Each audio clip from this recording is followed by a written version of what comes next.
Welcome to books fair. आज हम एक ऐसी किताब की बात करेंगे जिसने लाखों लोगों की जिंदगी बदल दी है। क्या आपने कभी सोचा है कि अमीर लोग पैसे के लिए काम क्यों नहीं करते? क्या आपने कभी यह महसूस किया है कि नौकरी करने के बाद भी पैसे की तंगी क्यों रहती है? अगर हाँ, तो यह वीडियो आपके लिए है। आज की कहानी है आरव की, जो रिच डैड पुअर डैड के सिद्धांतों को अपनाकर अपनी आर्थिक जिंदगी बदल देता है। यह किताब रॉबर्ट कियोसाकी ने लिखी है और यह हमें सिखाती है कि आर्थिक आजादी के लिए सोच बदलनी क्यों जरूरी है। तो चलिए बिना किसी देरी के शुरू करते हैं आरव की कहानी।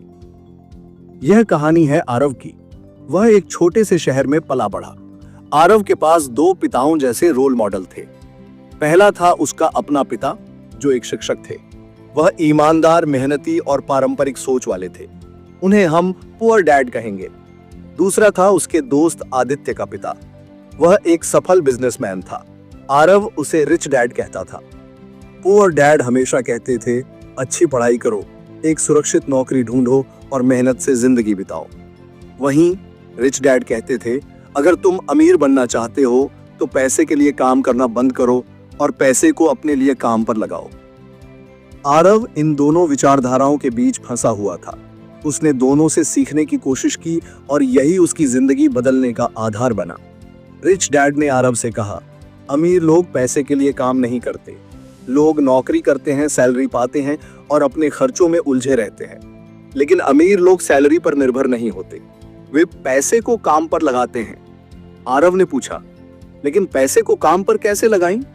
रिच डैड ने समझाया, संपत्तियों, एसेट्स में निवेश करो। संपत्तियां वह होती हैं जो तुम्हारी जेब में पैसे डालती हैं, जैसे रियल एस्टेट, शेयर या बिजनेस। वहीं देनदारियां, लायबिलिटीज, पैसे को तुमसे दूर ले जाती हैं, जैसे बड़े घर, महंगी गाड़ियां।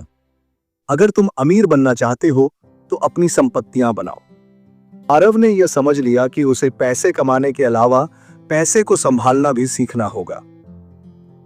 रिच डैड पुअर डैड का दूसरा सबक है, आर्थिक साक्षरता क्यों जरूरी है। रिच डैड ने आरव को बताया, स्कूल में तुम्हें इतिहास, गणित और विज्ञान सिखाया जाता है, लेकिन पैसे का ज्ञान नहीं दिया जाता। यही वजह है कि ज्यादातर लोग अपनी सैलरी के चक्रव्यूह में फंस जाते हैं। उन्होंने कहा, आर्थिक रूप से साक्षर बनो, समझो कि पैसे को कैसे निवेश करें और देनदारियों से बचो। जब तक तुम पैसे का सही इस्तेमाल करना नहीं सीखोगे, अमीर नहीं बन सकते। इस सीख ने आरव को सोचने पर मजबूर कर दिया। उसने अपनी आय और खर्चों का हिसाब रखना शुरू किया। धीरे धीरे उसने अपनी देनदारियां कम की और संपत्तियां बढ़ाने पर ध्यान दिया। अगला सबक था, mind your own business. Rich dad ने आरव को समझाया, अपनी नौकरी करो, लेकिन अपनी संपत्तियों को बनाना मत भूलो। नौकरी तुम्हें आज के लिए पैसा देगी, लेकिन संपत्तियां तुम्हारे भविष्य को सुरक्षित करेंगी। आरव ने एक ऑनलाइन बिजनेस शुरू किया।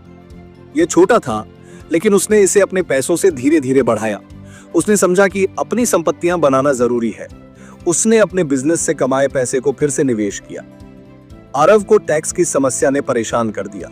वह रिच डैड के पास गया। रिच डैड ने कहा, सरकार गरीब और मध्यम वर्गीय लोगों से ज्यादा टैक्स लेती है, लेकिन अमीर लोग टैक्स बचाने के लिए कॉर्पोरेशंस का इस्तेमाल करते हैं। वे खर्च पहले करते हैं और टैक्स बाद में देते हैं। आरव ने समझा कि उसे टैक्स के नियमों को समझना और उनका लाभ उठाना होगा। उसने अपने बिजनेस को कानूनी रूप से बेहतर बनाने के तरीके सीखे। रिच डैड ने आरव को सिखाया, अमीर लोग मौके का इंतजार नहीं करते, वे खुद मौके बनाते हैं। आरव ने देखा कि उसके इलाके में एक कमी थी। लोगों को किफायती और गुणवत्तापूर्ण प्रोडक्ट्स की जरूरत थी। उसने इस मौके का फायदा उठाया और एक नया बिजनेस शुरू किया। यह उसकी पहली बड़ी सफलता थी।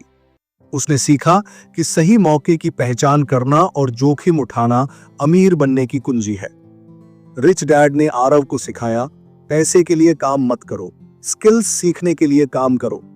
आरव ने डिजिटल मार्केटिंग सीखी और इसे अपने बिजनेस में लागू किया। उसने महसूस किया कि नई स्किल्स उसे आत्मनिर्भर बना सकती हैं। यह स्किल्स उसकी संपत्तियों को बढ़ाने में मददगार साबित हुई। आरव की राह आसान नहीं थी। एक समय ऐसा भी आया जब उसका बिजनेस घाटे में चला गया। वह हताश हो गया। रिच डैड ने उसे प्रेरित किया, डर और असफलता को गले लगाओ, यही बाधाएं तुम्हें मजबूत बनाती हैं। आरव ने अपनी गलतियों से सीखा, अपनी रणनीतियां बदली और फिर से खड़ा हुआ। यह उसके लिए एक बड़ा मोड़ साबित हुआ।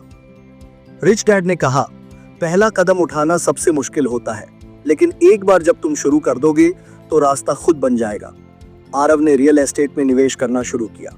उसने छोटे मकान खरीदे और उन्हें किराए पर दिया। यह उसका पहला बड़ा निवेश था।